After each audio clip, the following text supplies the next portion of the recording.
Daily. Taste the Daily. குறைந்த விலை நிறைந்த தரம் தங்கள் தேவைகள் அனைத்தும் ஒரே இடத்தில் ஜெயச்சந்திரன். விஜய்க்கு அரசியல் ஒன்றும் தெரியல. அவருக்கு அரசியலுக்கு வழிகாட்டுறவங்களுக்கும் ஒன்றும் தெரியல. அவர் பேசுகிற விஷயம் சொல்கிற விஷயம்லாம் பார்க்கும்போது அவர் அரசியலில் அதிக நாள் நிலைக்க முடியாது. நாளைக்கு அவருக்கு ஓட்டு அதிகமாகனா நீங்கள் சொல்ல மாட்டீங்களா, என்னால் தான் அவ்வளோ ஓட்டு வாங்கினாரு நீங்களே சொல்லுவீங்க. அப்போ அவங்களுக்கு முழு பலம் தெரியணும்ல, தன்னுடைய சொந்த பலம். விஜய் மீது எனக்கு வெறுப்பு இல்லை. ஒரு அரசியல் ஒரு விமர்சனகராக அந்த அரசியலில் என்ன நடக்குதுன்னு நான் சொல்லித்தானே. ரஜினிகாந்த் ஸ்டாலின் பக்கமும் போகிறாரு, அவங்க பக்கமும் மீட்டிங்கில் பேசிட்டு வர்றாரு. இந்த மாதிரி திமுகவுக்கு எதிராக இந்த கூட்டணியெல்லாம் பண்ணால் அவங்களுடைய பகை வரும்னு அவருக்கு தெரியும். அதுக்காக பிஜேபிக்கு ஏதோ இந்த சீமான் இது பண்ணுற மாதிரி வேலைகள்லாம் அவர் பார்க்க மாட்டார். யாருன்னு நம்பாதீங்க. விஜயை போய் பிஜேபி அதை சேர்க்க முடியுமா? விஜய் அவர் தன்னை ஒரு கிறிஸ்டியனுங்கிறதுல தான் பிஜேபிக்கு எதிர்ப்பாக நம்ம இருப்போம், கிறிஸ்தவர்கள் ஓட்டு மைனாரிட்டி ஓட்டு நமக்கு விழுவுங்கிற நம்பிக்கையில் தான் கட்சி ஆரம்பிச்சிருக்காரு. இவர் போய் பாஜகவோட கூட்டணி சேர்ந்தால் ஊரு கிறிஸ்டினும் இவருக்கு ஓட்டு போட மாட்டாங்க. சீமான் போவாரா அப்படின்னா சீமான் போகிறதுக்கு வாய்ப்பு இருக்குது. சீமானுக்கு இவங்க ஏதாச்சும் சில சலுகைகளை செஞ்சு கொடுத்தா சீமான் போகல வாய்ப்பு இருக்குது. ஏன்னா சீமான் எல்லா கட்சியோடையும் பேசுவார், எனக்கு தெரியும்.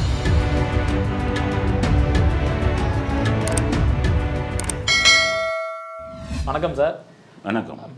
மத்திய அரசு தொடர்ந்து தமிழகத்தில் எப்படியாச்சும் நம்ம உள்ளே வந்துடும் அப்படிங்கிற நிறைய நிலைப்பாடு எடுத்துகிட்டு வராங்க. அது தொடர்ச்சியாக மாநிலத்தில் திராவிட மாடல் டிஎம்கே ஆட்சி இருக்காங்க. அவங்களுக்கு எதிராக ஒரு அணி உருவாக்கணும் அப்படிங்கிற கட்டத்தில் இப்போ நிறைய கட்சிகளோட பேசுகிறாங்க அப்படிங்கிற தகவல் கொஞ்சம் வெளில வந்திருக்கு. அதாவது சீமானையும் சரி விஜயும் சரி எல்லாரையும் சேர்த்து ரஜினி மூலமாக பேசிக்கிட்டு இருக்காங்க அப்படிங்கிற ஒரு தகவல் வந்திருக்கு. ஸோ அதை எப்படி சார் பார்க்குறீங்க?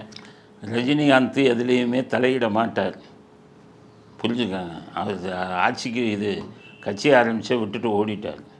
ஸ்டாலின் பக்கமும் போகிறாரு, அவங்க பக்கமும் மீட்டிங்கில் பேசிட்டு வர்றாரு.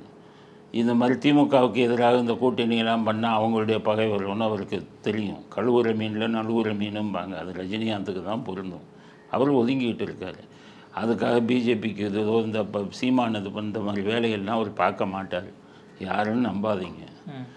அதோட விஜயை போய் பிஜேபி அதை சேர்க்க முடியுமா? விஜய் அவர் அவர் தன்னை ஒரு கிறிஸ்டியனுங்கிறதுல தான் இது பண்ணி ஜோசப் விஜய்னு தான் போடுறாரு. எலெக்ஷனில் நின்னால் பிஜேபிக்கு எதிர்ப்பாக நம்ம இருப்போம், கிறிஸ்தவர்கள் ஓட்டு மைனாரிட்டி ஓட்டு நமக்கு விழுவுங்கிற நம்பிக்கையில் தான் கட்சி ஆரம்பிச்சிருக்காரு. இவர் போய் பாஜகவோட கூட்டணி சேர்ந்தால் ஊரு கிறிஸ்டினும் இவருக்கு ஓட்டு போட மாட்டாங்க. அப்போ என்ன ஆகும் இருக்குது? அதனால் விஜய் பாஜக பக்கம் போக மாட்டார். சீமான் போவாரா அப்படின்னா சீமான் போகிறதுக்கு வாய்ப்பு இருக்குது. சீமானுக்கு இவங்க ஏதாச்சும் சில சலுகைகளை செஞ்சு கொடுத்தா சீமான் போகல வாய்ப்பு இருக்குது. ஏன்னா சீமான் எல்லா கட்சியோடையும் பேசுவார், எனக்கு தெரியும். சசிகலாட்ட போய் பேசுவார், எடப்பாடிகிட்ட போய் பேசுவார். வெளியில் நான் கூட்டணி அமைக்க அதெல்லாம் அப்படி தான் சொல்லுவார். எடப்பாடிகிட்ட போய் பேசுவார், எல்லா கட்சிகளோடையும் பேசுவார். அதனால் அவருடைய இது எப்படி வேண்டுமானாலும் மாறலாம். ஆனால் மற்றவங்க இதெல்லாம் இந்த மாதிரி மாறுறதுக்கு விஜயோட சப்போர்ட்டோ ரஜினிகாந்த் போய் இவங்களெல்லாம் ஆர்கனைஸ் பண்ணுறதெல்லாம் நடக்க முடியாத விஷயம். இப்போ ரஜினிங்கிறவர் தமிழ்நாட்டில் தான் மிகப்பெரிய ஒரு சூப்பர் ஸ்டார். அதாவது விஜயோட நிறைய பேசியிருக்காரு. நிறையா அந்த எப்படின்னா நிறைய தகவல் வெளியாகும், அவங்க கூட நிறைய பேசிக்கிறாங்க. கட்சிகள் சார்ந்து கட்சியை கொடுக்கணும், ஒரு சகோதரத்துவமாக பேசிக்கிறாங்க அப்படின்னு சொல்கிறாங்க. இன்னொரு பக்கம் பார்க்கும்போது சீமான் அவர்கள் ரஜினியை போய் இப்போ சமீபமாக சந்திச்சு வந்திருக்காரு. கூட ரவீந்திரன் துரைசாமி அவர்கள் இருந்திருக்காங்க. ஸோ அது பெரிய பேசு பொருளாக இருந்துச்சு அப்பையில். ஒரு பிஜேபியாரோட அவன் போய் சந்திக்கணும் அப்படிங்கிறத இறுதியாக. ஆனால் சீமான் வெளில சொல்லும் போது என் பிறந்தநாளுக்கு வாழ்த்து சொல்லியிருந்தாரு, அதை மீட் பண்ணிட்டு போகலான்னு வந்திருந்தேன். அவர் பிறந்தநாள் வாழ்த்து சொல்லாமல் மீட் பண்ணிட்டு போகலாம் வந்திருக்கேன் அப்படிங்கிற செய்தி தான் வெளில வந்துச்சு. ஏதோ ஒரு பூசி மூடுகிற செயலில் தான் அப்படி இருக்குது அப்படிங்கிறாங்க. ரஜினிகாந்த் நார்மலாக வாழ்த்து சொல்லியிருப்பார்.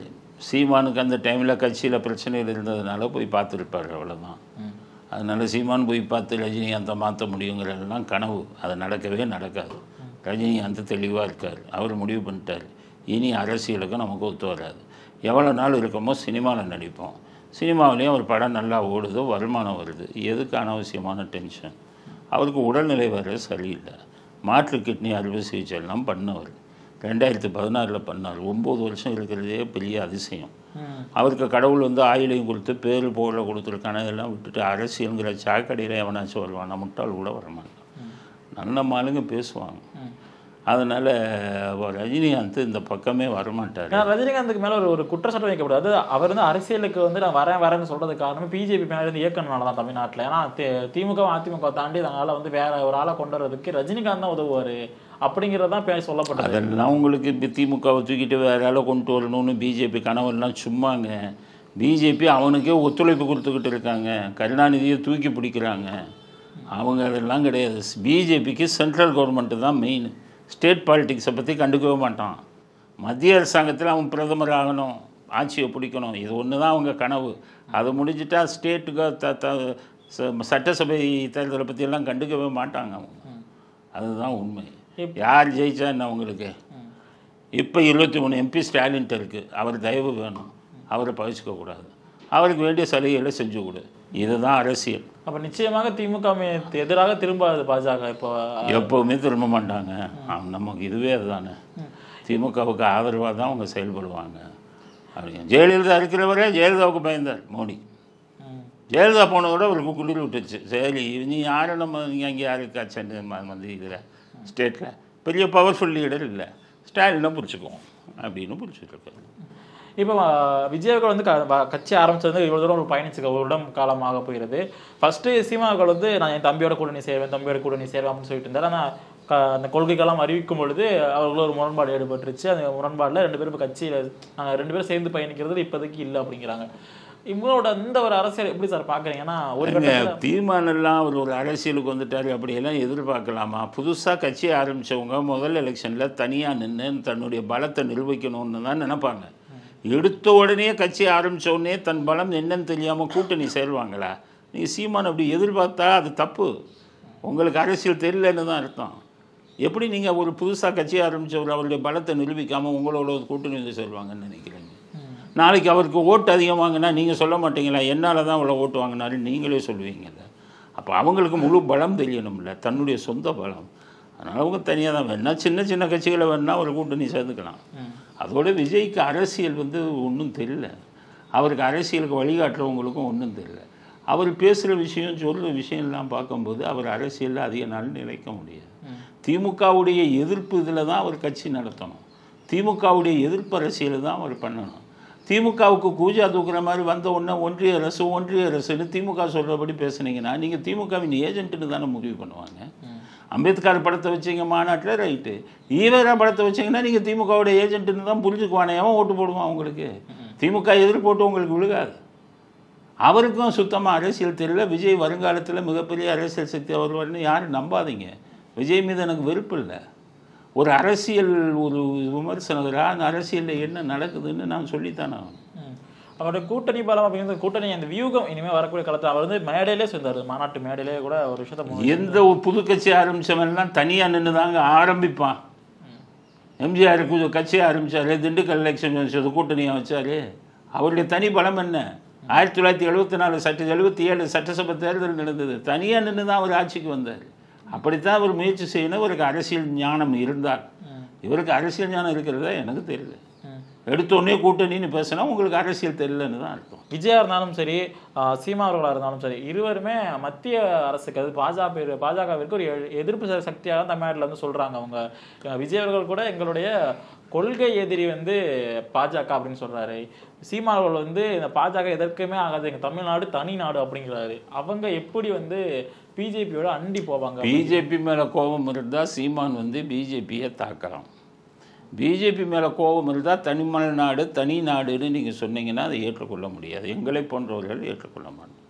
தமிழ்நாடு தனி நாடுன்னு நீங்கள் கேட்கணும்னா நல்ல அரசியல்வாதிவா பூரா ரூபா வாங்குறீங்க, கூட்டணிக்கு ரூபா வாங்குறேன். எனக்கு லிஸ்ட்டு இருக்குது. எவன் எவ்வளோ வாங்குகிறான் கூட்டணியில் இருக்கிறவனே கொள்ளையடிச்சு டிவி நடத்துகிறான். டெலிவிஷன் ஒரு டெலிவிஷன் தான் மாதம் 2 கோடி வாங்கும். இந்த எதிர்கட்சிக்காரனுக்கெல்லாம் எங்கேருந்து கிடைக்கிது? கம்யூனிஸ்ட் ஒரு காலத்தில் உண்டியல் கொடுக்கணவெல்லாம் திமுக போய் 50 கோடி வாங்குறான். நல்ல அரசியல்வாதி இருக்கையா தமிழ்நாட்டில்? தனி தமிழ்நாடுகள் நானே உனக்கு ஆதரவு. அவ்வளோ வெறும் மோசமானவனாக இருக்கீங்க. அரசியல் வச்சு வியாபாரம் நடத்திக்கிட்டு இருக்கீங்க.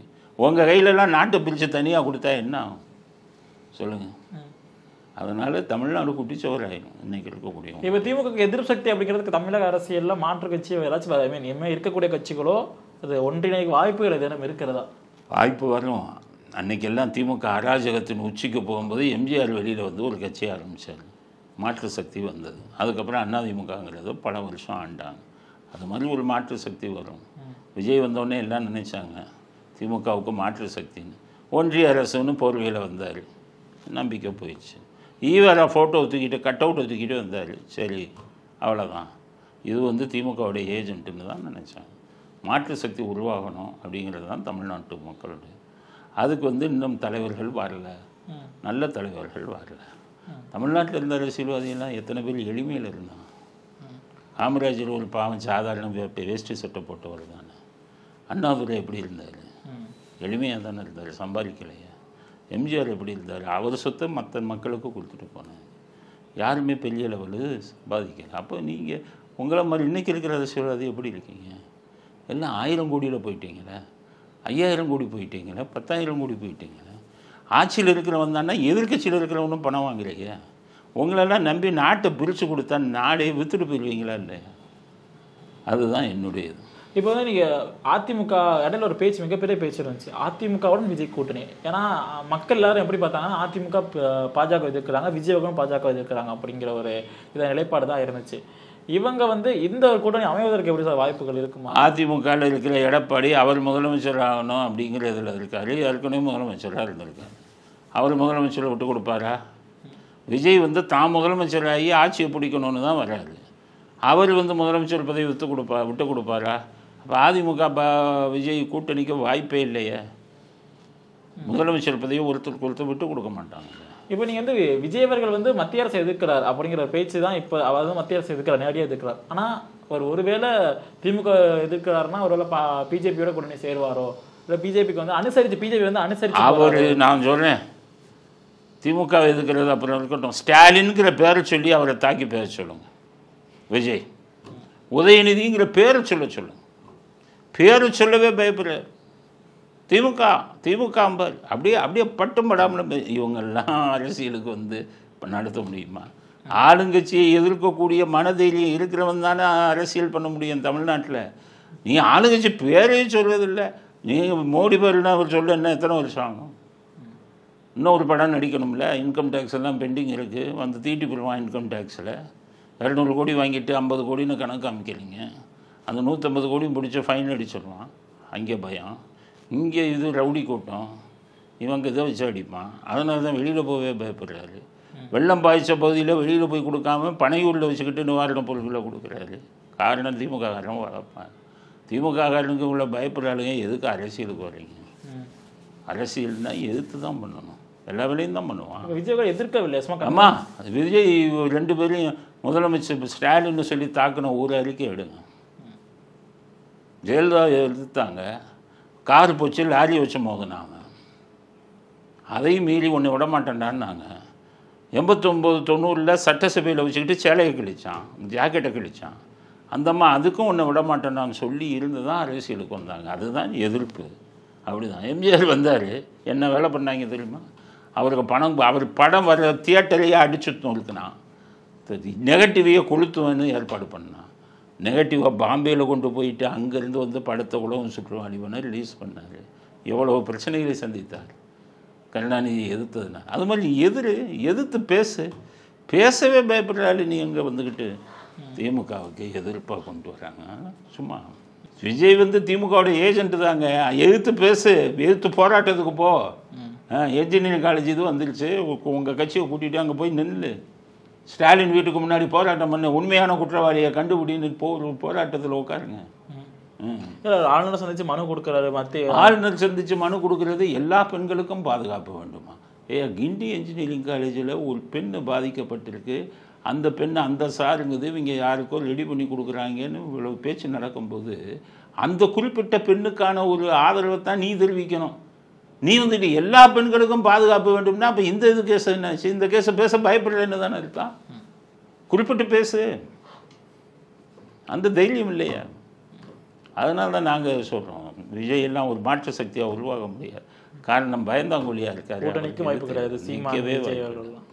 ஓகே சார், உங்கள் கருத்துக்களை பரிமாறி கொண்டதுக்கு ரொம்ப நன்றி சார். வணக்கம்.